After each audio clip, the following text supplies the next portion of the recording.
The crystalline spires of Station Epsilon gleamed against the void, a monument to 10,000 years of galactic cooperation. Within its largest chamber, representatives from 200 civilizations gathered for what would become the most consequential meeting in recorded history. Amelia stood at the edge of the human delegation, her fingers drumming nervously against her datapad. As Earth's youngest xeno-diplomat, she had fought for years to earn humanity's seat at this table. Now, watching the assembled species beings of pure energy, crystalline hive minds, and creatures that defied Euclidean geometry, she wondered if humanity truly belonged here. "The Cascade approaches," announced High Arbiter Zenthal, their translucent form rippling with urgency. "Our calculations confirm it. In 60 rotations, the dimensional barriers will collapse. Reality itself will unravel." A heavy silence fell over the chamber. The Cascade had been theoretical until 3 cycles ago, a cosmic event where the fabric separating universes would tear, consuming everything in a wave of annihilation.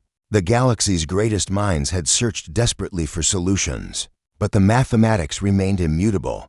"We must evacuate," declared Ambassador Crix of the Turellian hegemony, their 4 eyes blinking in sequence. "Siege ships to Andromeda. Some may survive." "Impossible," countered a Velcarian scientist, their chitinous plates clicking. "The journey requires 800 years. The Cascade spreads faster than light itself." Amelia felt Felix's hand on her shoulder. Her partner and fellow diplomat had been humanity's anchor through countless hostile negotiations. "Easy," he whispered. "Let them cycle through denial first." For 3 hours, the council debated. Ancient species proposed ritual sacrifices. Technological empires suggested dimensional shields. War-forged races offered to fight the Cascade itself. Each solution crumbled under scrutiny. The laws of physics were absolute, and they spelled doom for everything that existed. Finally, Zenthal raised their appendages for silence. "There is one theoretical possibility." The Velcarians discovered it in their archives, a technology from the progenitors themselves. The chamber erupted. The progenitors were myth, a civilization so advanced they had supposedly transcended physical existence millions of years ago. Most species dismissed them as legend.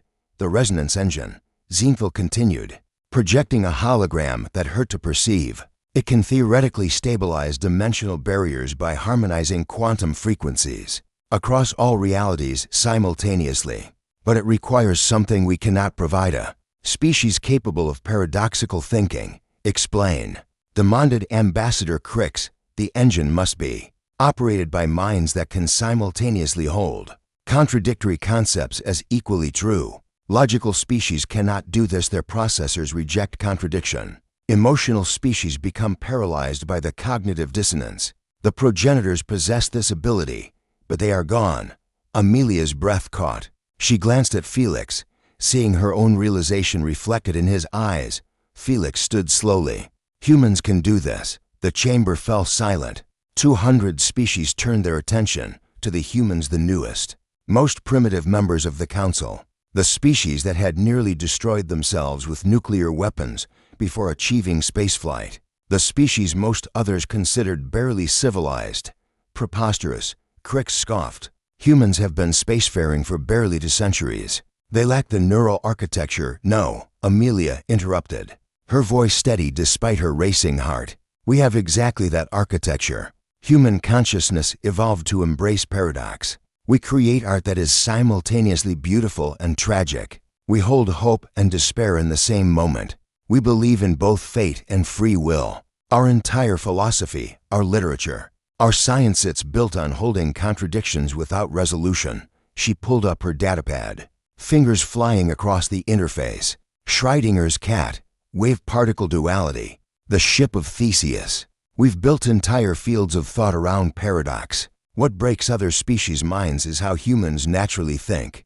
Zenthal's form brightened with something like excitement. "You could operate the engine?" "Maybe," Felix said, stepping forward to stand beside Amelia. "But we'd need to understand it first. And if I'm reading this correctly, operating it would be fatal. The operator's consciousness would need to exist in all possible states simultaneously." "A noble sacrifice," Crix said dismissively, "but untested. Why should we trust humanity's word?" Amelia met the ambassador's gaze.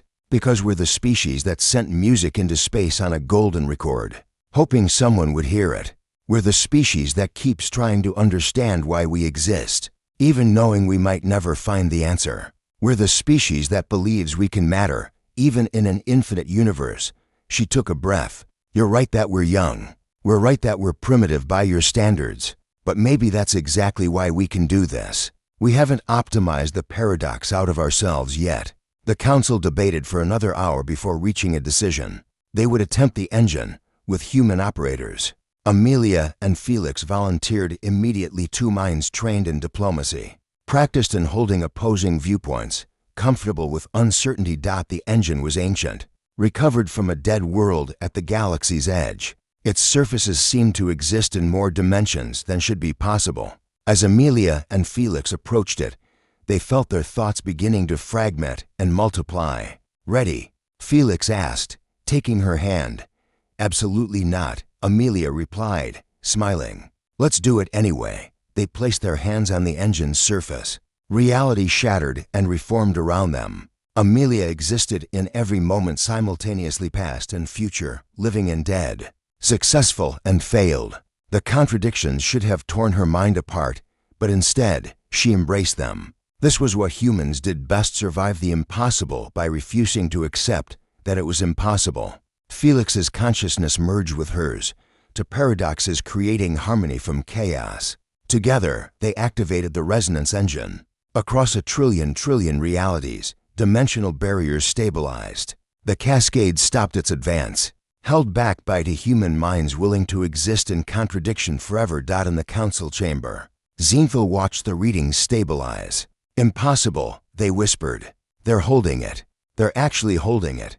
Ambassador Crix's eyes all blinked at once. "Perhaps," they said quietly, "we have underestimated humanity." Amelia and Felix existed beyond normal spacetime now. Their consciousness stretched across every possible configuration of reality, forever holding the universe together through sheer human stubbornness. They couldn't return to their bodies, couldn't die, couldn't truly live. But they had saved everything that existed. And somewhere in the infinite space between contradictions, they smiled. Because that's what humans did. They found a way.